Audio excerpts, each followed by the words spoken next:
जय जगन्नाथ आपण को मो यूट्यूब चैनल को बहुत बहुत स्वागत।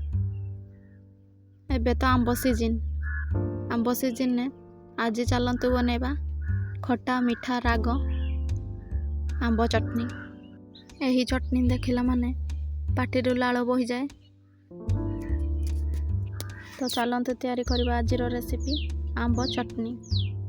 मु आंब चटनी बनेबा पई ए भली फ्रेश आंब नहीं ताको भल भाव रे धोई नहीं छी।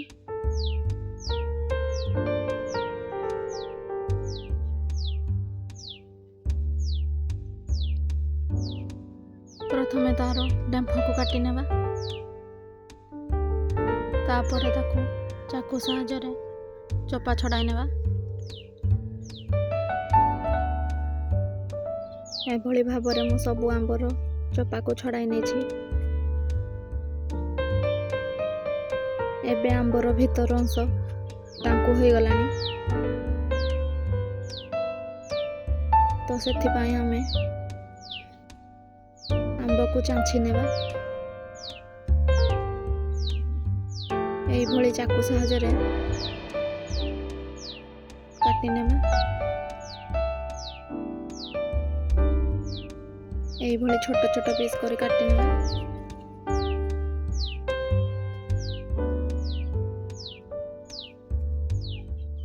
एबे मु सब आंब को काटी नहीं छी।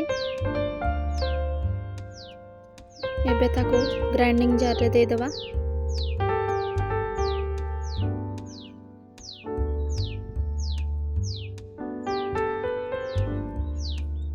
सेथिरे कंचा लंका आपण को जतिके राग पसंद आपण सेही परिमाण अनुसार कंचा लंका नेबे।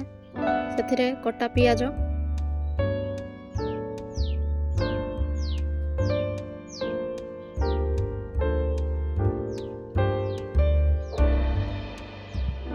पकाई ताको ग्राइंडिंग करनेबा।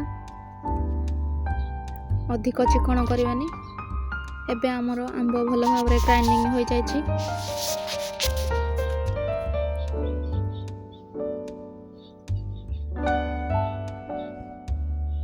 बाटिला बेले आंबरे पानी देबे नहीं। आंबरे जेहेतु पानी अंश थाए तो पानी न देले चलिबो। एबे सेथिरे स्वाद अनुसार लूण पकाइबा।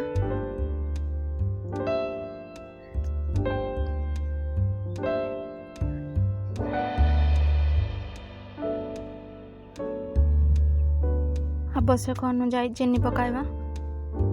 जदि आपणकर खट्टा आंब होइथिबो तो तेबे टिके अधिक चीनी पकाइबे। चटनी अधिक मीठा हो गले मध्य खाइबा पाई भल लागिबो नाही। चटनी रे राग लूण मिठार परिमाण ठीक ठाक थिले चटनी खाइबा को भल लागिबो। एबे हमर प्रस्तुत हो गला खट्टा मीठा राग आंब चटनी। जदि आपन को मो वीडियो भल लागिथिबो लाइक करिवे, शेयर करिवे, सब्सक्राइब करबा को भूलिबेनी। एहा को आपण पखाळ भात किबा गरम भात सहित खाइ पारबे।